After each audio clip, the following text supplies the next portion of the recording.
In today's podcast, you're going to hear from J.J Levenske, great entrepreneur, faithful at what he does, and we're just going to tap into competitiveness and other topics. You don't want to miss this.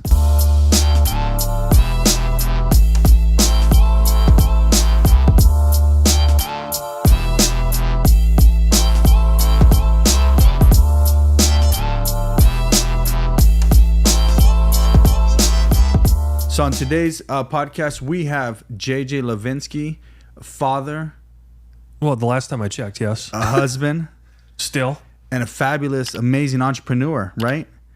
I'll go with the entrepreneur, but maybe not fabulous. I think you're pretty good. I think you're fabulous and amazing. And we've become friends over the years, right? Yeah. So I'm glad to have you on. Thanks for letting me be on. This is kind of a trade-off. I did one show with you one time. You did? And I thought that went really well. For a while there, I was your best guest, I think. You might still be. It was like 20 minutes I was your best guest, but I was your best guest. Your story resonated with everyone because everyone knows what it was, because you were humble enough to tell your story and everyone resonated with it. And I'm still trying to tell my story a little bit throughout, I still haven't made, I think I want, one of these times I want to make just one podcast and really tell my story. Well, do you want me to reverse the role and just ask you a bunch of questions? It could be a book. So, Chris, tell me this one time in high school. Yeah, I know. It would be all crying and stuff. So, I mean, you own Bleuwave Construction, right? Or general contracting. What else you got going on? Well, so thank you. Yeah, CEO and co-founder of Bleuwave. We have a family of businesses. We evolved kind of like you did. Mm-hmm. We were commercial general contracting. Then in the last year and a half, we expanded into HVAC, plumbing, electrical, and handyman divisions, primarily focused on the service side, but with a strategic initiative that we were going to eventually take those into new construction as well. So is that commercial or residential? Or primarily both? Commercial, yes. Yeah. So for full disclosure, handyman is both, but it probably focuses more on residential. And we actually started the handyman as kind of a byproduct of when we were out doing primarily residential service on HVAC, electrical, and plumbing. We found that the homeowners were asking, hey, as long as you're here, do you know anyone that can do drywall and paint? Yeah, so you're stealing my work, you're saying? No, I'm not stealing your work. Can't believe you. No, it's you and I both know it's that stuff you don't want to do anyway. Yeah. So yeah, it's primarily hang a door, readjust a door, fix a garbage disposal, patch a hole in the drywall, and paint 10 square feet, that kind of thing.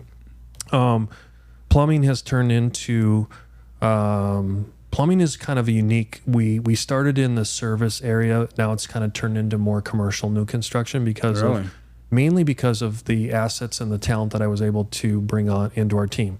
And I'm humble enough to tell you and your audience that you match your throughput to what you have as a team. Yeah. So I just followed their lead, and I'm like, listen, I'll support you. And we knew that we wanted to grow that, so that's kind of how plumbing kind of transformed.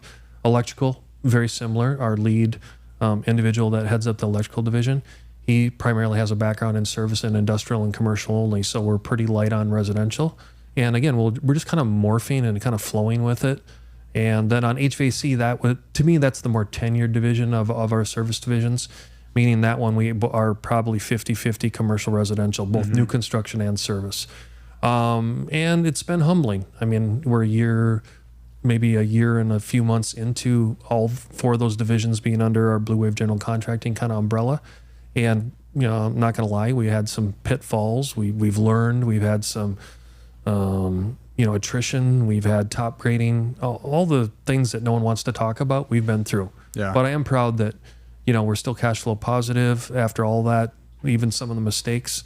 We're better than break even a year and a half or a year and a couple months into it. So I think that we're trending in the right direction. But Chris, you know what it's like. You've built your organization too. It's all about the people. And right now, it feels good over the last few months that we've really been able to find the right people in a better mix. I think early on I may have made some hasty hires, and you know what happens when that happens. Yeah. So yeah. I'm here to tell you we're all humble, we're all human, and we make mistakes. Yeah, I think it happens to a lot of people. It took us a few years before we started hiring people that were good outside of what we've already built, right? Because I think all my first 10, 15 foremen, I trained them. they were just journeymen. We trained them, we developed them, taught them how to read plans, put them on the job, showed them how to run jobs, stuff like that. And the only time you see where people really transfer when someone starts a company with like talent is usually when they steal the customer and the employees. Right. Well, like look at your I don't story. want to say steal, but that's I know what you mean. Yeah. Well, look at when I first met you, and correct me if I'm wrong, but you had a strong reputation for metal stud framing and drywall, and then your painting when I first met you was, you guys were kind of novices. I mean, not novices, but you were kind of doing what I'm doing right now with my service. And now look at, you've got a great reputation as a painter too, and you guys are a full service shop. So, we're both kind of testaments that if you stick with it, if you accept your mistakes and kind of move on, you can be successful. Yeah, you got to just kind of grind. You got to roll with it, and you got to be able to take a licking because, like you said, you're gonna take losses. You're gonna, it's. I was thinking about. So I watch a lot of fighting. Yeah. UFC, boxing, all that stuff, and I was watching a podcast. They were talking about the fighters, right? And they were saying the difference between, say, an MMA fighter versus a boxer. MMA fighter can have 2, 3, 4, 5, 6, 7, 8 losses and still get the opportunity to fight for a championship belt and still come in his prime and become like one of the best and right. just dominate, But a boxer starts taking those L's, they start going down the bracket and they don't even get the opportunities no more. Yeah, the opportunities start leaving. Once you start getting into 2, 3, 4, 5 losses, the opportunities really go away in boxing, right?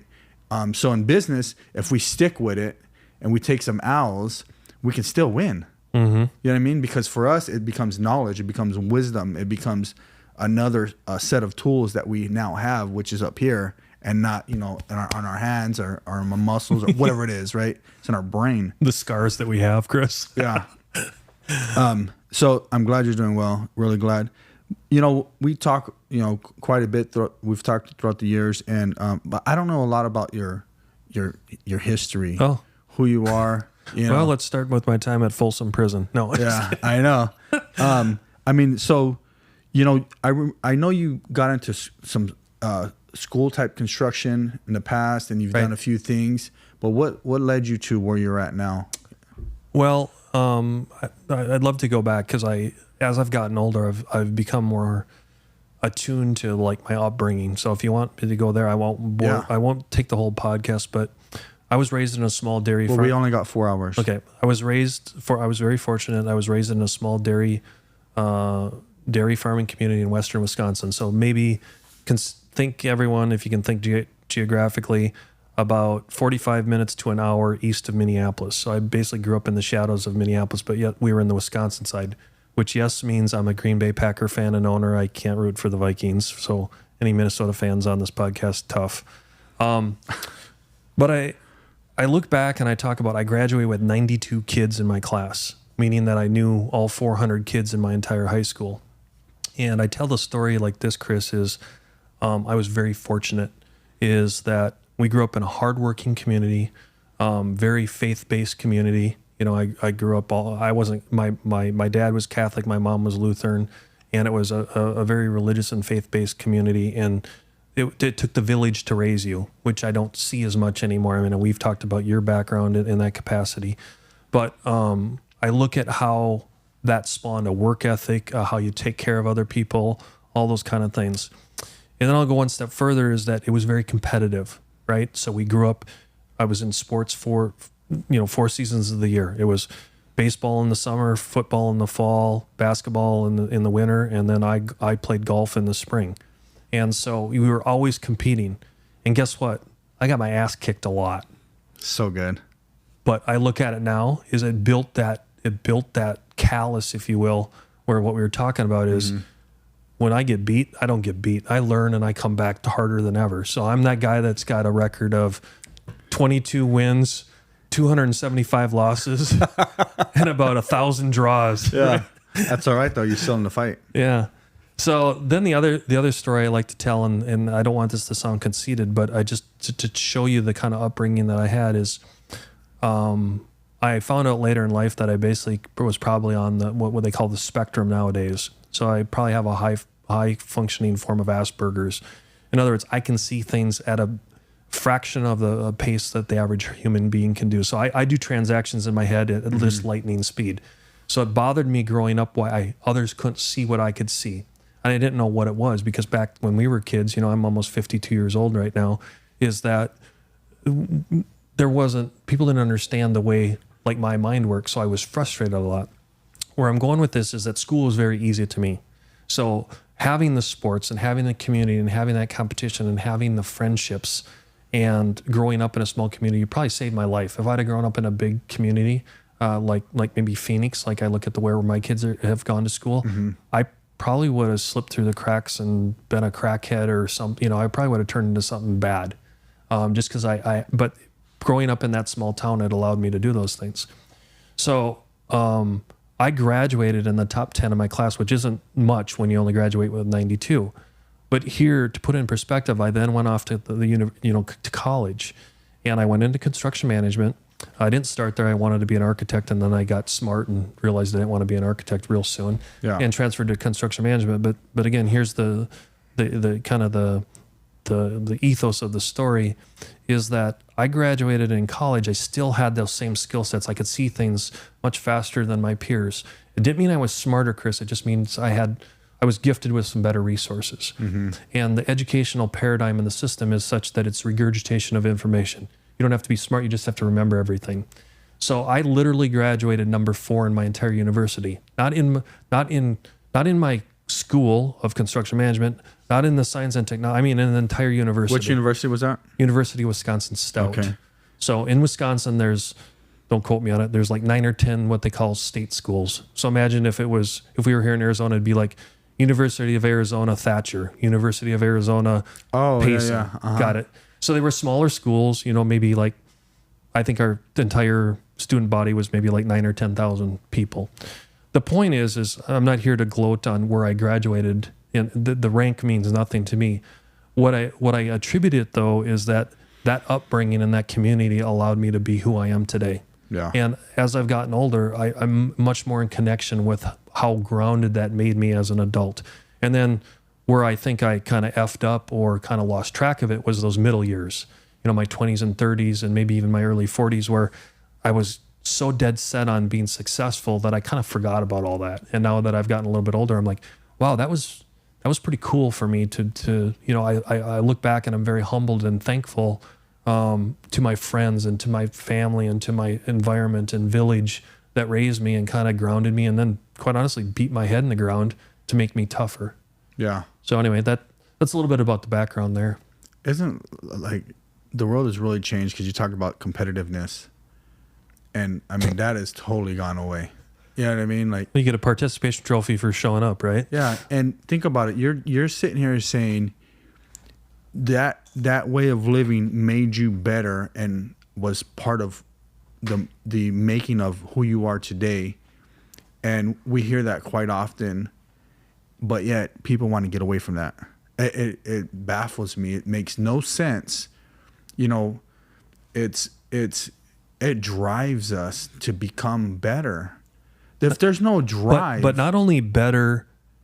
Let's go deeper though, Chris. It's not better in business. It's better as human beings. That's what I mean. Yeah. Like in every area, you can, whatever it is. You're like, I know you and your wife and your family. Yeah. You're a better giver. You're a better parent. You're a better friend because of you getting your, pardon my French, dick knocked in the dirt like you did as a kid and a young adult. Yeah. Yeah. So, but it's true, right? Because I mean, we got whooped. You could take a loss. You had to take a loss. You had, and there was no parachute either. Yeah. People called you names. People, pushed you around. People punched you, it's you were broke. You were in debt. You were poor. You were this, you were, and it's like, and, I don't understand how any of it goes away and you say it's okay. It's how can we learn to be better if there's no say bracket or tier to try to reach and gain, and there's nothing pushing you, right? Because if there's no one pushing you and there's no one pulling you, you're stuck, right? The competition either pushes you or pulls you, right? Because you want to drive to wherever you're going, you know, whether it's number 1 spot, number 10 spot. If you're at number 20, you want to get to number 10, right?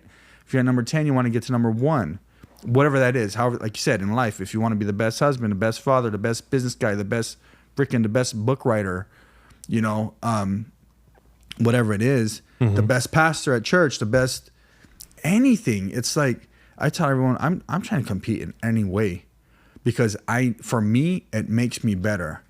If we're going to have like, and you're saying, hey, let's do this competition, that means I got to study. I got to try to learn it. I got to try to get better at it, because I'm going to go against you and I don't want to lose. Even if I lose, I'm still going to try to win, and me trying to win makes me better at whatever it is. Right. And we have, like, think about this, is people say, well, I'm not competing against nobody. I'm competing against myself. That's cool. Right. Go ahead and keep competing against yourself. Right. We do want to become better. But in order to become better, there's like what's the word I'm looking for? There's something to look at, or someone to look at. There's the standard. Right. And that standard helps create the competition, whether you see it that way or not. Right. Because if you didn't care about the standard, you wouldn't become better. Right. You know what I mean? And, you know, the form of competition says, let's get better, right? When I created the podcast, this whole room, I'm looking at the standard, right? Most people can't see what's on the walls, because they only see a word behind it. Yeah, look at here. Your best today needs to be even better tomorrow. Brilliant. Yeah. So I had to look at what other people are doing and say, well, I want something better. And you're striving for it. Right. And if I didn't, I would just have plain white walls, or like a little chair in a corner in the closet. You know what I mean? Yeah, maybe those people have more followers than me, but it's okay. Yeah, by the way, Chris has been noted to be in a padded closet before, but that was in his timeout fear. I'll ask your wife about that one. Yeah. So that's a cool story, though, you know, because I like to hear where people came from, you know, because a lot of times we don't hear what got you to where you're at. You know, it's always like, well, what are we doing today? What are we doing today? What are we going to do tomorrow? Well, let's take a step back and let's say, because I think if we can take a step back and look, besides looking forward, but look backwards and say, hey, what actually got me here? Because we can go back and look at tools and get tools.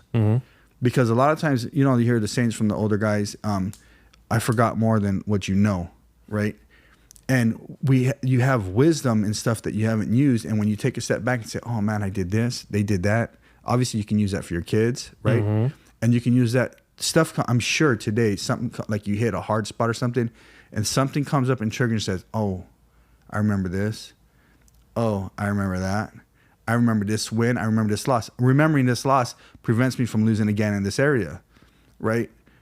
Everyone's so focused on going so far ahead, we don't look backwards at the losses and they help us prepare for our wins, right? Let me tell you, I'll share it with you and the audience. My dad unfortunately passed away about 2 years ago. Sorry about that. And he fought a hard battle with cancer, but I'll never forget. And we were close. Like, we weren't like crazy close, but we had a tremendous respect for one another. But I'll never forget, I don't know how many years ago, he told me this. He's like, JJ, and he was a successful businessman. He managed a telecommunications company in rural Wisconsin, blah, blah, blah.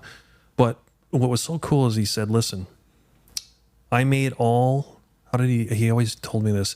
It wasn't about the wealth, but it was about the knowledge and the application of the knowledge, kind of like where his like epitaph came from, if you want to call it that.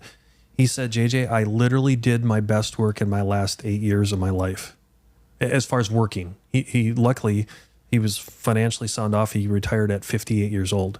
So basically what he's saying to me is that from 51, 52 till 58 is when he had his greatest return on investment of himself, both financially, spiritually, you know, how he treated his employees, all those kind of things. And so as I'm going from 51 to 52 right now, I never forget that. And I'm going, hey, you know, if my dad could do it, so can I. And that is like all those deposits and all those scars, and going back to my MMA record, those 722 losses. It's like now, but just supporting what you're saying, Chris, is now's when I can do my best work, right?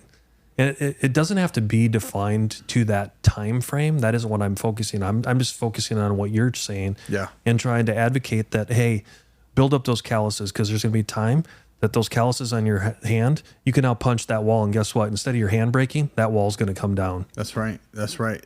I love that because, you know, you recognize it. How many people don't recognize exactly what you said? Is it took you to a time to where, I mean, how long ago, like how many years ago was that when your dad quit working? 20 years ago? Well, he would have, let's see, he just passed. How old is he? He would have been 80. So I mean, 22 years ago. Right. Yeah. So you went back 22 years to remember something that's going to like affect your life positively for the remainder of your life. Mm-hmm. Something we may not use or think about, and you're like, hold on, I remember this. Because we go through hard times. I don't care who you doesn't. are. Everyone we can does. sit here on social media and be like, oh, I'm going to drive this, I'm going to drive that, I'm a big... I seen this one, and this guy's like, yeah, I'm in this house, and this guy's saying, you know, how'd you make your millions and this and that, right? And I'm waiting, and he rents the house, the big old house in Hollywood, like, because you can tell he didn't buy the house, like what he's saying, and I'm like, yeah, whatever, dude, you know, which is cool though, he's doing good, good for him, whatever, but the wins, you know, the wins of someone else carries you through your losses. Mm-hmm. Like how powerful is that? And you know, that's why we want to lean on I don't have parents. I didn't really grow up with parents. You know, I mean, my dad. Met my dad older. He died 4 years ago. It's been 4 years now, but so I can't really lean on him as a child. But a lot of people, like my kids, I tell them like, lean on us. Mm-hmm. Ask us whatever. Half the time they don't, but ask us. Lean on us. But learn here's the from thing: us. by you, but we've seen this. Not to patronize you, but you keep doing it. Guess what? That moment when they're 28 years old and they actually lean on you, you'll be crying like a little kid, right? You'll be like, they finally listened to us, honey. You know, but you'll know that all those deposits finally paid off. Planting seeds. Right. It's, I mean, we could go down a whole podcast on parenting. Not that we have the answers, but it's like, if you're not willing to fail as a parent, you're never going to succeed either. No, it's anything. Yeah. Right. It's anything. All right. So I got a few questions. Yeah, keep going. All right. So, so because we always talk about the good stuff. So let's take it back and tell me, what are some of your losses? What are some what's some things that's happened in your life, whether it's now or 20 years ago, or what are some of the biggest failures, or maybe the biggest failure you've had? Maybe give me a couple, maybe one generally in life and maybe one in business. And we don't have to get into details. No, we can. I got no secrets. Because I think we need to learn from each other. You know, we can, like I said, it can be all glam or it can be real. Like, let's get real here. I'll give you, excuse me, both personal and professional. I'll start with professional because it leads to the personal. Going back to my story about kind of being on the spectrum and having Aspergers, I always felt that I cheated myself. So in other words, I knew I had a gift. I didn't know how to fulfill it. And the reason is we were uneducated at the time. You know, like all this stuff has come out in the last 10 years about understanding how to deal with your traumas, how to deal with, you know, I could spend a whole podcast on dealing with that. Fortunately, I was able to discover that a few years ago by going to a executive camp where they uncovered my demons. And it's not like, when I say trauma, it's not like I got hit by a boat, or it's not like I saw a family member killed on a gruesome thing. It's a trauma that's internal to you. Mm-hmm. My trauma was I never lived up to my own expectations. So my expectations of myself were to be something 10 times more than I was. It was a false expectation based on, again, what was going through my brain, that I'm smarter than this, I should be able to see this, you know, all those kind of things. So I lived with that. Now, how is that a failure? Well, the failure is that for the years from my teens up until, you know, maybe about 10 years ago, so say until I was 40, I think I was leading a false life. In other words, I was a very successful project manager, you know, worked up through the ranks as a superintendent, but I was always the guy that would take the responsibility much quicker than anyone else. So I got accelerated through my career much faster than my friends and peers. But because of that, I left a lot on the table because I was always aspiring to be something else. Mm-hmm. And again, that's the demonization, if you will, that was in my subconscious. So I was always aspiring to be something more than what really made me happy. So Now, the irony in that is it also prevented me from being an entrepreneur. Basically I was an entrepreneur in hiding my whole life. Okay. So again, until even though I technically... You're an entrepreneur at that time. Yeah, exactly. So up until Bleuwave, I had never formally owned another company. Now, I had been president and, basically the head honcho at other companies back in the Midwest before I moved here about, 10 plus years ago. But until we started Bleuwave in the winter of 2016 going into the winter of 2017, I had never really been, the El Jefe or the owner. And I look back now and going, oh my God, would my life have been different and more meaningful had I had that jump earlier? The answer is yes. I know it without a doubt. But again, because of those failures that I had with my own subconscious, not knowing who I really was, kind of leading a false life, I kept pursuing a dream that was really not my dream. It was a perception of what my dream should have been. Does that make sense? So then that I guess my call out to you and the audience that watches or listens to this is, don't be afraid to go find out who you truly are and then live the best version of that earlier in your life. Don't wait till you're old and curmudgeon like me. And it's not too late, but there, I look back as there's probably 20 years where I invested way too much of my time into a career that had no upside to it. It had no value to it. It had no intrinsic motivation to me. It was like I was just going after the promotion and the higher rank for what? It wasn't about money. It wasn't about clout. It was all my demons inside my head. Like, be a better version of yourself, which was a freaking lie. Now I live a better version of myself, but I'm real about it instead of living the false one. So now that leads to failure number 2 on the personal side. Because I was so focused on that, I easily have given up. I'm a workaholic. I gave up, years with my wife, years with my kids, and I'm never going to get that back. Yeah. Is there a guilty? Hell yeah, there's guilt. Now, do I sit there and whine and cry about it? No. I generally, I fall into weakness like everyone else, where are there days and weeks where I still go back to JJ workaholic all the time. But I'm trying to be more mindful and conscientious of spending, whether it's time with my family, with the friends, things like that. But listen, I was just telling someone earlier today, my third child has been my job, and there's been many a days where my third child has come at the expense of the relationship with my family. And I'm not proud of that. I'm saying I want other people to hear my story and go, don't do what I do. Do as I say. Yeah. Well, it's I say it a lot of times, it's a sacrifice having a business. Oh, it's brutal. It's some people do it really well. Some people hide it really well. Bingo. And but it's a sacrifice. You give up a lot. The same thing. I give up a lot. I was at my kids' like events and stuff like that, but I wasn't home a lot. Like I would literally go to like their school function and go back to work or whatever. Right. You know what I mean? And so I totally understand where you're coming from. With that. But those failures. It's like takes me to where we need to know our self-worth, who we are, and what we're capable of doing. I think what that comes is confidence. Having confidence in your own abilities. Well, number one for me, having confidence in God's abilities, but it leads to having confidence in my own abilities, right? And so that confidence leads to your self-worth. Now, that doesn't necessarily mean we're worth more financial money. It just means you're worth more, and to know you're capable of doing more. You're capable of whatever it is. Obviously some of us can't fly rockets, but many of us can start a simple business, right? Many of us can go above and beyond. Many of us can, some people can just try to pay their bills, right?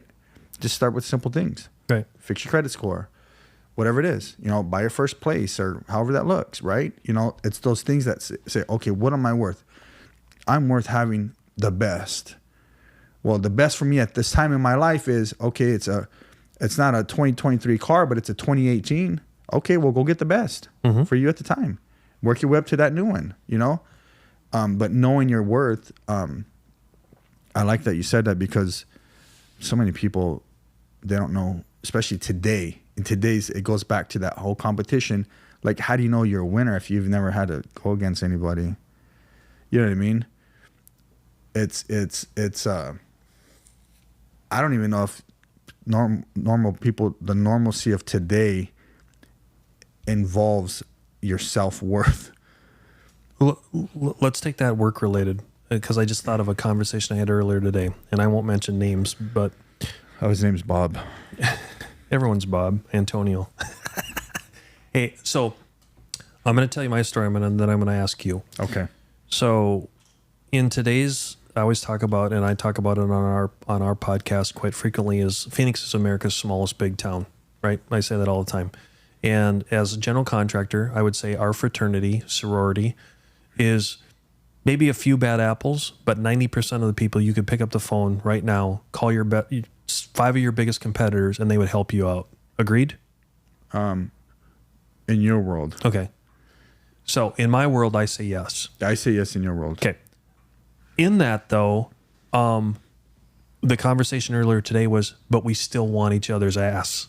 Okay, we're still after each other. Mm-hmm. But back to your point, we use it as a catalyst to raise our own game. We're not trying to beat them. We're trying to beat ourselves to be better, so that we what is it? What's that saying is something about the tide raising the ocean. I always forget how that goes. Where if the whole ocean rises, we all rise with it type thing. Yeah. And I really, that to me is not this utopian altruistic dream. I sincerely believe that in our general contracting market, again, 90% of us are all looking out for each other, because we all realize, and we're fortunate enough to have that attitude right now because there's enough work with Phoenix growing. Now, I do think that's a little bit hypocritical that if we didn't have the market that we have in Phoenix, I think it would be more cutthroat and kind of, jab and stuff. But deep down inside, I still think, back to the self-worth, a lot of people are still out there going, I generally want the best for, you.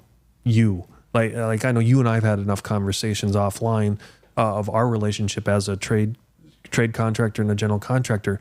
It's like, yeah, we might have disparity or disagreement, but we generally want to work it out to have a better relationship and a better thing for everyone involved. Yeah. I mean, that's just the nature of construction. So anyway, I use that as an analogy and an example of back to your competition thing, is that it's there. It needs to be there. You can't just sit in this nebulous gray area and go, oh, it's kumbaya and let's all just get along. No, you gotta have it. I mean, it's just, there's something in the intuitive nature of everyone that's an entrepreneur and a business owner and those that want to succeed. You have to have some drive. Otherwise, you're just what I call an oxygen eater, and I don't like oxygen eaters. I was listening to a podcast this morning. I listened to PBD. I don't know if you heard of PBD, Patrick Bet David, and he had General Flynn on there. And he was talking about guys he would call them wall walkers in the Pentagon. What's a wall walker? And so that's what they asked. And he goes, well, it's like our, whatever, lieutenants or whoever's in the Pentagon, and they literally walk the wall and just look at stuff like the pictures and stuff, and don't look at no one else because they don't want to be told to do a job. They're lazy people. Yeah. Wall walkers. So he was saying there's wall walkers in the Pentagon and the White House. Those are my oxygen eaters. Those are your oxygen eaters. Because I was like, oh man, that's a lazy guy, a wall walker, right? He's like, they just look up and down. They stay to the side. They try not to get, they're like looking. So when someone passes, they're looking up. So no one. It's like the kid in the classroom. Oh, if I look down, the teacher's not going to call on me. Yeah. You don't want to do the work, right? That's all it is. They're hiding, or like on these big jobs, right? Or I could say multifamily or a big multi-level project. You get some of these guys that are hiding rooms, they're hiding closets, and they just disappear. And you're like, where are you at? Oh, I was up there working, and there's nothing done. I had an HVAC guy tell me the other day about this story about how he ran across this crew. They showed up an hour late. They worked an hour, went for a 2-hour lunch, got high as a kite, came back, worked an hour, and then they checked out. Exactly. I'm like, that crap happens, Chris. It happens a lot. That's what drives up the prices. That's what. Those kind of things are what kind of ruins it. Yeah, put a damper, because what happens is, as a subcontractor, which I am, and as a general contractor, yourself, is you start to lose trust. Mm-hmm. And then you start to question well, why am I paying this guy so much? Right? And then it messes up everybody. Messes up you because you start to lose trust. Messes up the industry because we lose trust with the end customer is what happens. Yeah, and then they're not trusted as a subcontractor, and then you don't want to hire them, and so on and so on. And because today's world, you know what I mean? And because I remember when I started in the industry, we would race. I mean, we would race, running, building walls, and I mean, it was crazy. Today they put up, I don't want to bash any of my guys because I have great guys, but it's just different industry. As an industry, maybe they're putting up 60 feet, 40, 50, 60 feet of wall. We used to put up 200, 300 feet. A slow day was 100 feet. That was like a lazy day. 200 feet was average. We're getting up 200 feet. That's what it is. Mm-hmm. And because we were competing, we were like, hey, I'm gonna get you. Let's go. And it was not even a prize. No. You weren't getting paid more. You weren't getting a bonus. You weren't getting nothing. It was just to survive. I want to keep my job. Yeah. I want to outwork you because I want to try to get my next position or whatever it is. Depending on who it was. For me, it was I wanted level up. Okay, so if you could be remembered for one thing, what would it be? Good question, because that's the one I always ask on my podcast too. Is it? Yeah. JJ's question. No. It's kind of a standard question that it's a very tough one for me to answer because I don't want to be a hypocrite. The one that I always hear is, I'm going to be cliche-ish because and I'm going to say this isn't me, is like, I just want to be remembered as a good dude and, all that kind of stuff. Yeah, to me, but that's a table stake. For me, it's like I want to be remembered that I actually impacted and helped people's lives.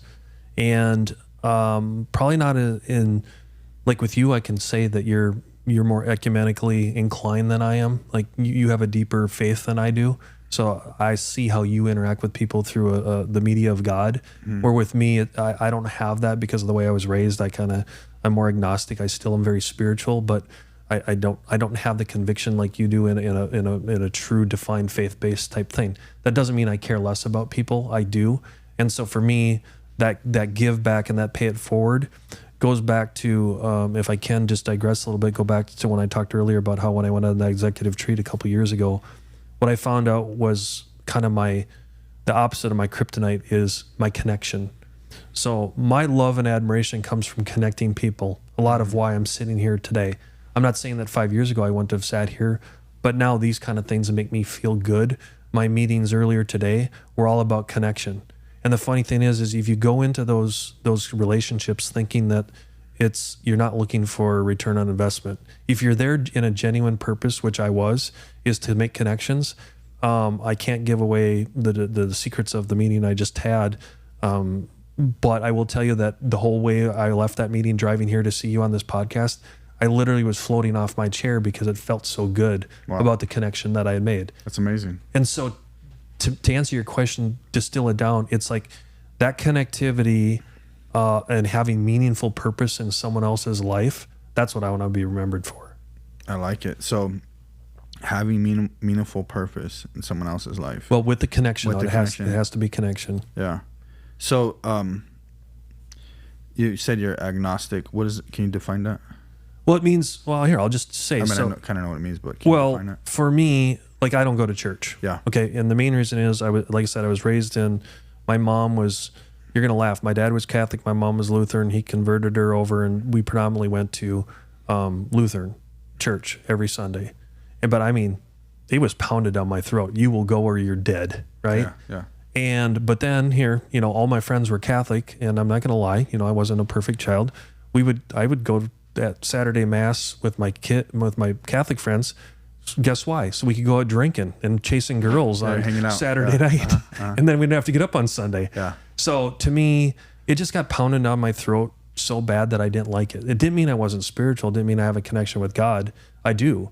But that's why I'm saying is I haven't been back to church since. I didn't even get married in a church. Yeah. And I shouldn't say that. I've been in churches, but I don't go on Sunday. I don't feel. You just had chicken the other day. Yeah. I don't. But it's funny because I get around other people and we have the religion and faith discussion, and I'm like, no, I'm very comfortable with who I am. I treat people that I like the way that I think God wanted me to treat them. Mm-hmm. I don't need to read scripture to be a better person. I don't, I look at you and I respect, you've told me enough offline about your faith and your religious beliefs. I love it. I respect you for it. Mm-hmm. But the cool part is you've never sat there and preached to me like, JJ, you need to do this to be a better human being. Bullshit. I can be the best version of myself. You can be the best version of yourself. Yeah. That's what I mean about being agnostic. Yeah. Yeah. And your wife, just kind of, you guys live like. She was kind of brought up the same way. Same way. Yeah. She had a different story. She lost her mom at a very young age. So with a dad that really wasn't a big religious guy, church and faith just weren't a part of them growing up. Yeah. They were just in survival mode. Yeah. No, I like that because I think we still have to figure out a way to live our best life. That's why I put that on there. It's for me, I tell people, I'm not the person that said you do you. I mean, I've said that you do you and I'll do me, but for me, church works for me because that's what's grounded me. That's what, as I changed my life years ago, it's the relationship, that whole deal is, it's helped me. Mm-hmm. It's led me to where I'm at. So it works for me. And some people do things different, and it's like, as long as you're living your best life and if you're positively impacting someone, there's no way to force any kind of religion on anyone. No. Right. You said, like, you understand who God is. Okay, we're good. Right. Yeah. But you should read the Bible. No, I'm just kidding. I can't read. I'll have to do Audible. It's extremely hard to read the Bible. Yeah. Like, you really, it's very my hard. ADHD and ADD. I won't get past one page. Oh my gosh, it's tough. It's very tough. It's a book of stories, a lot of stories. All right, what else you got for me, boss? Old stories. Okay, so 3 most influential people in your life, and how have they impacted you? Ooh, another awesome question. I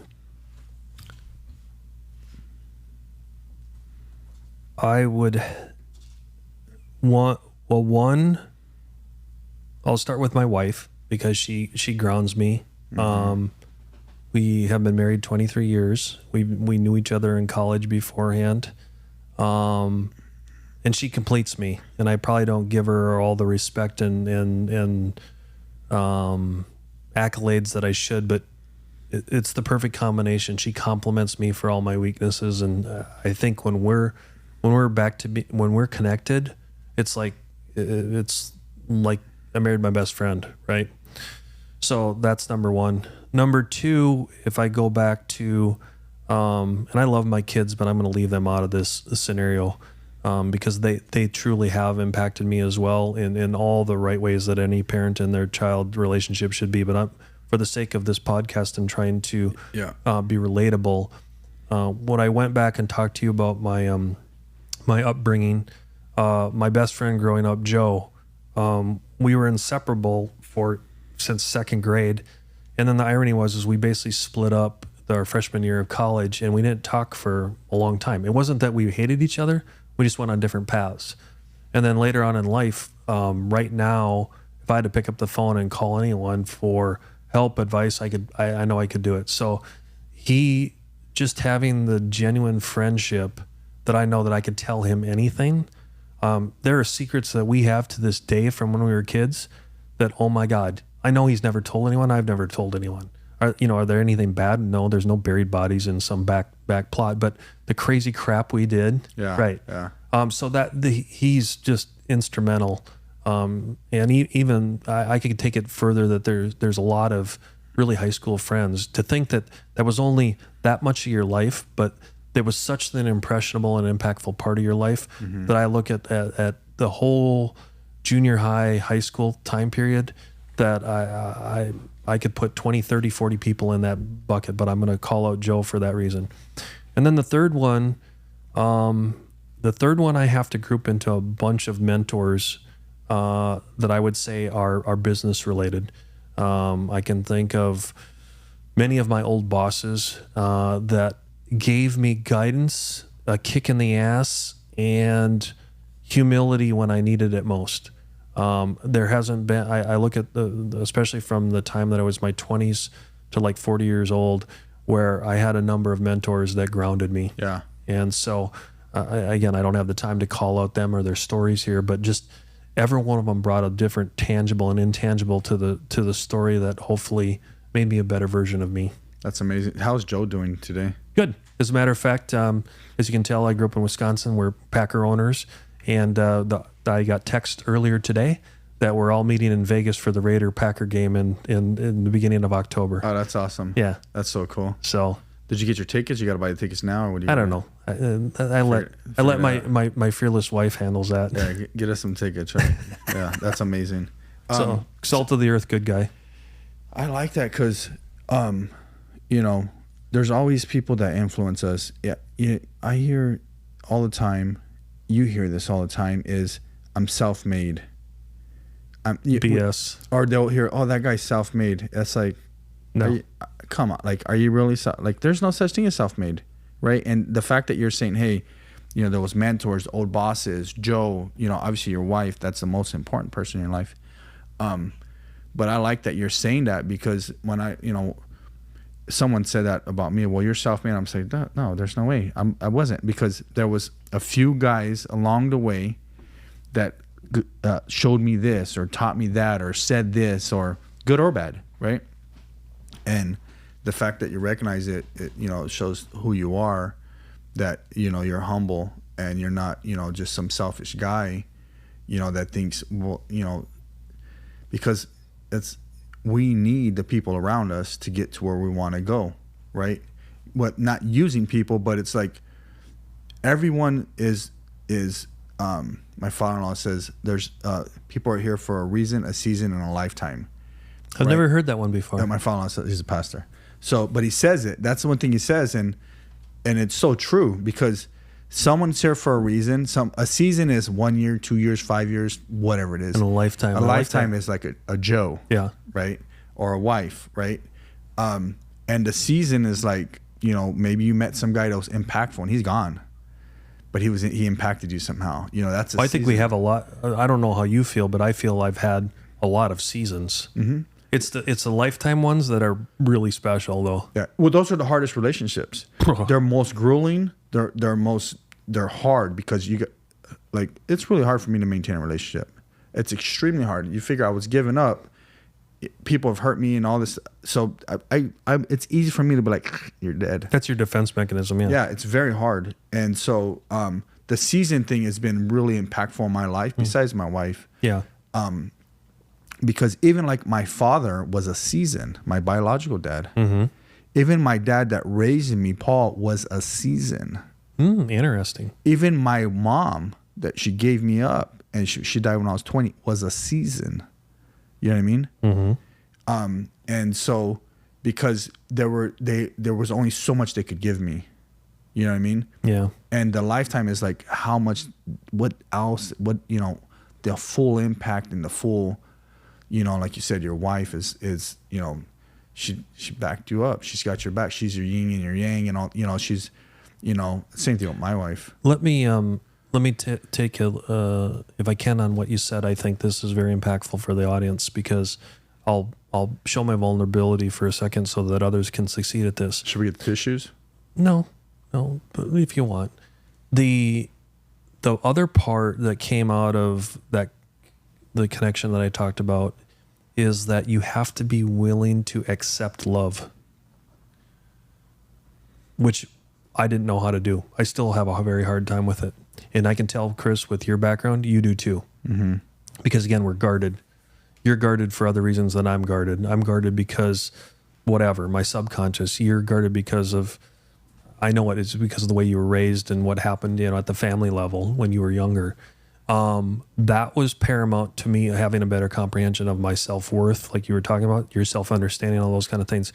If you're not willing to accept love, guess what? You actually can't give it either, because it doesn't work. Yeah. It's I've been known to sabotage things. Relationships, not things or people, but like relationships. Like I'm out, gone. Yeah, I'll say something stupid or do something dumb. We all do that. But it's like, so I have to literally catch, even to this day, I have to work on these things. It's crazy. Yeah. Because you're still, I'm a firm believer is like, you are who you are. You're the same person you were when you were a young kid, right? We just get better at things. We learn to be different. We learn to adapt. We grow, right? Mm-hmm. But the same habits you had when you were 8, maybe you don't pick your nose no more. Maybe you do. But you have those same quirkiness things, right? You have those same, like, you know, that kid like thought he was cool and bad. he's the same way when he was 50. You know what I mean? Like, and you're like, dude, you're like 72 wearing ripped jeans, bro. Like, your legs are wrinkly, you know? But it's true because that's who he is, right? That's who we are. Like, you know, I like to show off and compete. And when I was a kid, you know, we would have math competitions and I'm like, duh, duh, duh, duh. You know, win, lose or draw. I'm like, I won most of the time, but that was me. So I'm still doing it. I'm trying to do a competition, you know? Yeah. But it's you know, we're that same kid. We just become a better adult, a better version of, and you know, because, you know, like you said, is you had Aspergers, you didn't know. Those were your special traits. Those were, you know, and it's developed into who you are today. Yeah. And now I'm comfortable accepting it, where for 20, 30 years, I was uncomfortable accepting it because I didn't know what it was. I didn't know how it defined me. And then once I got help to be like, JJ, it's who you are. Don't be afraid of it. But just understand it's also, as much as it's given you success, it's also prevented you from being the true version of yourself. So Asperger's, so let's break that down because I know what it is. I heard of it. Right. So you're saying like you were able to focus a little deeper. I think that's what you said. But well, what's the pro and the con? Like what I've never been, it hasn't been clinically proven, but let's just say that symptoms. Basically, it's like this. When I can see a problem, and it's like I can build a puzzle basically 10 times faster than the human brain in my own brain. Like I can see it and I can describe it going, here's a solution. Now, the con of it is it looks like I'm a know-it-all.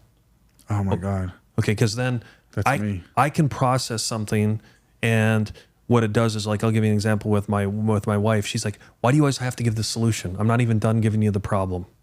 So it's caused problems in my marriage, and she has the ability to call me on, and it's like, quit doing that.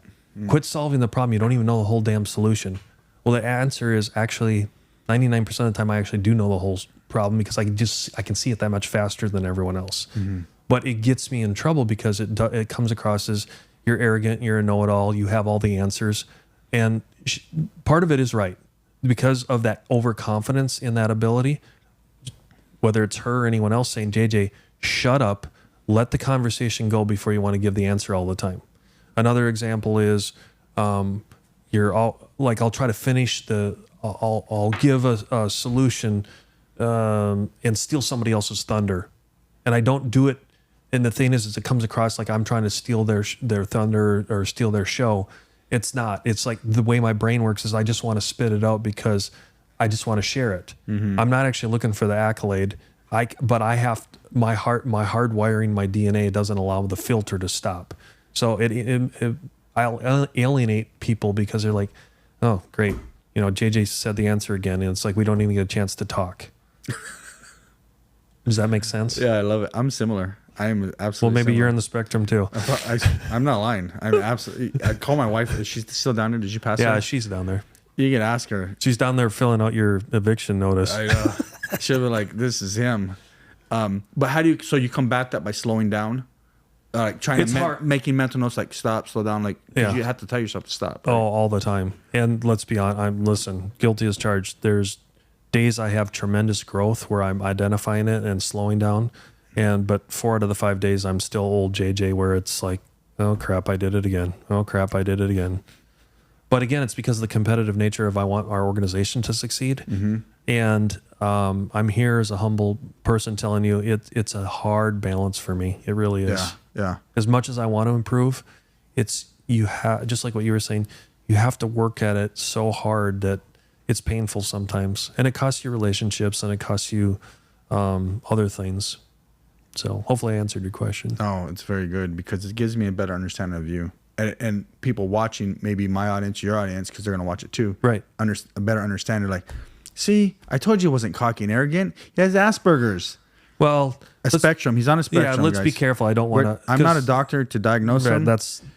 I've just had other people tell me. I could call a doctor. My friend's a doctor, Dr. Kervin. He's not a real doctor, but he's a doctor. There's been enough people that are smart enough in this area going, JJ, you definitely have some form, let's call it that, a form of Asperger's. Yeah. Okay, that's good because I'm going to start looking that up. Yeah, I'm not quite Rain Man. Let's leave it at that. Should we go get diagnosed though? Well, no, it could become an excuse. I don't trust me. I got plenty of other excuses. Okay. So what, you're in business, you're doing all these things. What's some of the biggest challenges you're heading into today's time? What's some challenges you're seeing that's happening in your personal life, not personal, but business life? What's going on? Well, this may sound a little blunt, but you kind of hit the nail on the head. It's societal change.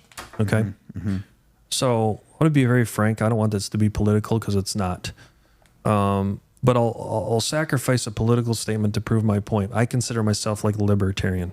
In other words, you're in the middle. I'm financially conservative because you have to be. Yeah. But yet, from a personal standpoint, I don't care what you do. If you want to be gay, a goat, whatever, I don't care about your sexual orientation, your religious creed, all that kind of stuff. To me, that has no place for government, a business owner, anything. You be you, okay? Mm-hmm. But over here, to be effective at running a business and running a country, you have to have some financial wherewithal and a conservative nature. You can't spend what you don't have. Yeah. Those kind of things. So with that, if I distill that all back down to our challenges of human capital, all those kind of things, there has to be a middle ground. We have to get back to having conversations instead of arguments. Yeah. What I get so tired of right now is that even internally, we can't agree on what the direction of where we're going is. As like a country, correct? Well, I mean, even let's break it down. As neighbors, I'll be honest. Even in a company meeting that we have, it's like, oh my God, really? Like, where are we going? What are we defined as? Like getting back to this is our mission, vision, purpose type thing. I'm not a big believer in all that fluff on the wall. No offense. There's a lot of fluff on my wall, JJ. But yours is good. I'm just saying, let's be honest. We've walked into plenty of companies where they put that on the wall and it doesn't mean crap. Yeah. It's a tagline. It's a marketing scam. Most of them on the wall are for me specifically. Yeah. But this is different. This is you in a podcast. I'm talking about when you walk into a company's lobby, and it's like integrity, honesty, That's all that. my lobby, JJ. Yeah, well, you live it, but a lot don't. Okay. The one on my wall that says "Your ego is not your amigo." That's literally for me. I did see that one. Yeah, that's original. That's for me. Well, that was from Bobby Castro, but that's for me, so I can look at it and say, "Okay, put your ego down." You mean Bobby, the painter, Bobby? No, Bobby Castro. Yeah, he's a wealthy guy. Oh, sorry, because Florida. I know your painter Bobby, and I love him too. Yeah. So anyway, libertarian, conservative, but don't judge people, right? You're in the middle, and let's get back to conversations. I totally agree. Right. So I don't even know what the hell was the original question again. Got me so excited. The challenges that we're facing. Yeah. The challenges is just getting back to a centric way of living so that everyone can have harmony between their work and life balance. Like I said, I was honest enough to tell you that I got out of imbalance for a number of years. There's still days that I'm out of that imbalance. But I'm not worried. I know that the human nature always prevails, and thank God we still live in the best country in the world, and we have the most freedoms of everyone in the world. Otherwise, why does everyone want to come here? Illegally, legally, indifferently, the U.S. is still the place to go. Mm-hmm. And having said that, though, if we don't get back and try to get back to a centric and involved way of doing business and treating each other as human beings, I think the division and the polarization that we've lived over the last 8 to 10 years, it just worries me a little bit. I don't like to see it for my children. It bothers me, and so a lot of my conversations with my kids are about that. Mm-hmm. Just going, hey, don't get caught in the fray. Too far right and too far left are dangerous. Yeah, no, it's true. Okay, it's totally true. What's in the middle is where 80% of the people have to survive. Yeah, maybe it's even 90%. Yeah. So I said, like the golden rule, which is treat others as you would like to be treated. I kind of say, what if you raise the bar and go to the platinum rule? Treat others better than you would even want to be treated. Mm-hmm. Now that's a little bit utopian, and I don't always do it either. But I tell you what, the times that I do live that creed, I feel a hell of a lot better about myself. Well, it's going to come back around, right? Because you're planting seeds right there. Sow seeds, karma. Sow seeds, plant seeds, right? It's a good one. Well, that's what we got to do. So you know, what you're saying is totally true, because I caught myself getting in this whole political thing, you know, a few years ago, right? And next thing you know, it's. I mean, think about how many people did. Ugh. You had families, Democratic members, Republican members, and they're like, "I'm not talking to you no more." Oh, hatred, pure hatred. Yeah, you voted for Trump, you voted for Biden, you voted for this guy, and it's like, oh my God. And they're literally exactly like, stop, no more Thanksgiving, no more Christmas, all this madness, Stupid. and then you have it internally in businesses, the same thing, right? And granted, it's getting back to, like you said, more of a center line, because everyone, the policies and the way we live, that's we want everything to be impactful in our lives, you know, in a positive way, and what can be more uplifting, because it goes both ways, right? It's somebody was telling me, they were talking, I ran into an old friend, and you know, we're having a conversation about business, entrepreneurs, capitalism, and he's like, corporate greed, and he doesn't understand it, you know. So I'm not gonna argue with him. I was just kind of explaining, like, listen, I employ kind of a lot of people, not a ton of people, but a lot of people, and I feel good about it. You know, I'm not mega rich. I go, but you know, we're talking about church, we're talking about all this. I go, you know, the corporate greed donates to the church. The corporate greed donates to a lot of homeless people. The corporate greed does a lot of things. I'm just saying corporate greed because that's what he called it. And so that was an extreme, like, corporate greed. I'm like, listen, you have, like, I feel good employing people. I feel good being able to watch them grow, watch them buy their first house, watch them buy their first car, watch them become a foreman, a superintendent, whatever it is, right?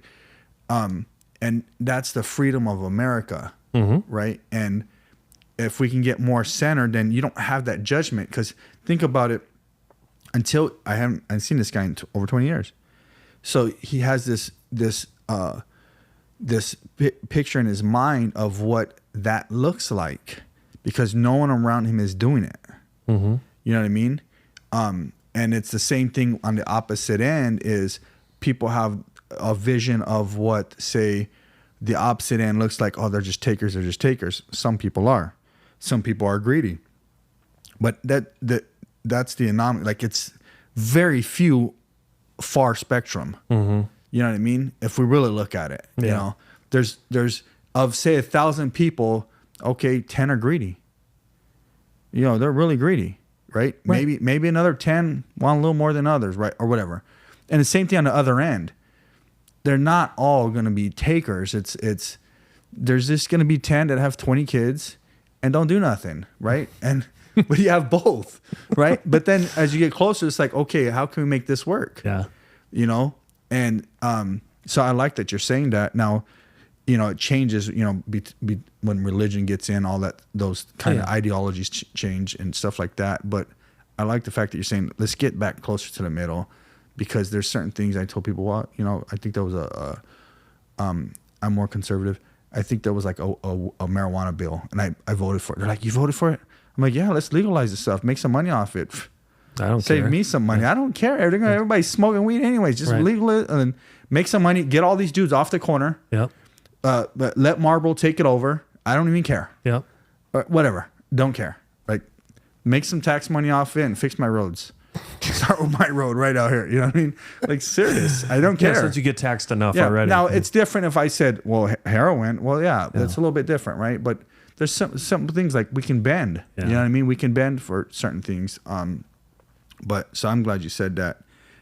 So a couple more. What's something you would tell, you know, a piece of advice you would give a young entrepreneur coming up, a young leader? Maybe it's someone starting a business. Maybe it's someone taking that next step from PE to PM. Just what's maybe they're afraid. What's that nugget you're going to give them? Don't be afraid to ask questions and find mentors. Yeah. And I don't mean in the formal sense. I mean in the informal sense. I don't know a better industry where, like, I know I know a lot of guys on your team, Chris, and I can think about, like, can I use Bobby for example? Yeah, because I know him. So Bobby's a great painter for you, and watching him in the field and his disposition. If there was a young painter, I guarantee if they asked Bobby, hey, how do I do this? How do I do this better? What can I do? I guarantee he would give the shirt off his back to show those guys or tell them how to do it. Agreed? Yeah. So just more of that. Because I remember that I was kind of that guy. I look back when I was coming up in the general contracting world as a superintendent project manager, you know who I went to? My subs. I didn't know dick about any of that kind of stuff. I'd go up to the ACT guy and go, okay, so how do you do the layout on that grid? And then how do you know how to do that? Like, how do you lay it all out? How do you cut it? How do you do this? How do you drop the heads in for the sprinkler guy? You know, all that kind of stuff. Yeah. I could give a million examples of that. You know, talking to a plumber about, okay, how did you calculate the 1/4 inch per foot? And how did you do that? I mean, asking those questions makes you so much more valuable to not only yourself, but to whatever the next version of you is going to be as an entrepreneur or whatever you're doing in the trades. So, not being afraid to just ask questions. And then again, mentorship doesn't have to be formal. It can be informal. Just looking up to people with wisdom and experience. And it can be so much more than work. It can be personal too. And I think that's where, again, maybe I could have used more help in my middle years of life, of more on the personal side. I think I did a great job of understanding the mentor-protege relationship and work. I feel very blessed. On the personal side, I think I probably could have done a lot better job. Yeah. You know, as far as you'd be amazed how much people are willing to give you on the personal side if you just ask to. Yeah. I tell people that all the time is if you just ask, they'll give you advice. And you don't have to take it either. No, that's the other thing. Another thing my father-in-law says is when you take advice, it's like eating a watermelon. He has these, and he's like, you eat it, but you can spit out the seed. You spit out what you don't want to eat. Like, you don't have to keep it in your mouth. You don't have to keep it. I think you need to get him in a room and start writing down all of his quotes. He's super wise. He's super wise. Yeah. So it's I think that happens a lot where you have these people, especially today. Again, it's a different time. So now it's fast paced. They do less, but they know more. I don't know how that works out, but that's today. And so if we can give time to someone and teach them, and I'll tell everyone, just ask them. The thing today is I would say, I don't know if it's every business or every industry. Okay, so I'll give myself as an example. When I started the company, no drywall company would like give me the time of the day locally. Really? None. Not a single. Are you kidding me? It's different in the trades. I'm telling you. It's completely different. See, like as a GC, I just think it's more free flowing as a GC. It might be because you're in a good circle. But you're in a good circle too. I'm not really in a circle. Okay. I mean, I'm in a circle of GCs, you know, but I try to help some of the younger guys, right? Okay. But then there's only so much I can give them. Right. You got to do it on your own too. So, you know, some of them, and what I'll tell them where to rent stuff or to buy stuff, a couple of things. They're like, well, can you help me bid this one? Well, I'll tell you how to bid it. I'm not going to give you the prices because nobody gave me the prices. Yeah, you got to learn that. But I will show you the steps to get there. Yeah. You know what I mean? But yeah, I asked a few drywall companies, didn't give me the time of day. So I started having to learn from GCs. Oh. We had to learn, okay, how to do a pay app. A GC showed me. What insurance? A GC showed me. Someone outside of my own industry had to show me how to run and operate a business. You're hitting a good nail on the head. Is don't only look within, look outside. I'll give everyone a tidbit of advice too. If that you're truly an entrepreneur and what I call a C-suite, like a true leader, make sure you get in any kind of business forum sooner than later. So there's many formal ones out there like YPO, EO, Vistage. Those are formal ones, but there's many informal ones too. It's like you'd be amazed of how you can just get in a small little breakfast business group, or like I know I hear about it all the time, like church group guys. Hey, like we got Wednesday morning coffee, and they all own different businesses. So you might get together and talk about church stuff or scripture or something, but then you're sharing your war stories about your business too. Mm-hmm. Don't kid yourself. That's invaluable information to go back to your team with, because the same problems that you're having now, that guy or gal is going to have that problem eventually in their business too. And every industry. Oh, it's like there's back to my word. Yeah. It's agnostic. It's across all industries. Yeah, it doesn't. You're not excluded from challenging times. Depending on the industry. Okay, so I mean, this is a good time. I appreciate it. Yeah, thanks, buddy. I got to learn about you. We got to talk about what's actually happening. We got to talk about competitiveness. I think we think on the same wavelengths. Well, not now that we know that we're going to be in the same dementia ward together, it'll be good. I'll tell your wife to put a deposit down so you get a 2-for-1. Yeah, she's going to see this and be like, yeah, he's the same way. Same thing.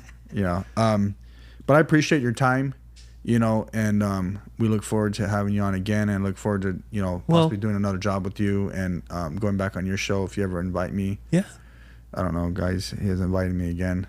I was number one. You're probably 20 minutes. You're probably still number one. Am I? You think so? No. Yeah, you've had a lot of. You've had like 100. How many guests have you had? I think we're up to, don't quote me, 70 or 80 now. Yeah, you're pushing 100, right? Yeah. You're like number 10 for me. I may have hit the double digits with you. Maybe not. Hey, you're gonna go back and say I was number 9. No, thank you so much for being on, Chris. Always happy to see what I can pay it forward. We've had I agree, a genuine conversation. We've got a genuine relationship. And I also applaud you because we both took the leap of faith with podcasts as well. And it's a way for us to share, exercise our freedoms and our convictions on how to connect with other people. You know what? As you say that, and then we'll wrap it up. So, okay, and everyone's going to hear this, right? I literally message people and they big shot me. And I want to just message them back and say, who the hell do you think you are? Like, what do you mean? They don't answer me back. They're just like, no, like there's some big shot. I'm like, dude, you're worth like $7 million, or you mean to be on this show? Yeah, like if they're freaking God's greatest thing since sliced bread, and people just won't even respond. And I'm like, really? Come on, guys, come on the show. We have great conversations. Hey, they have a hell of a studio. So for all of you, this is legit. Yeah, I won't say it's better than mine, but it's his equal. And I paid you like $5. Well, he gave me a water, everyone. Yeah, and a bubbly. All right, thanks, brother, for being on today. Thank you. Yeah, thank you for being on today. Appreciate having you, and we look forward to next time. Thank you. Bye.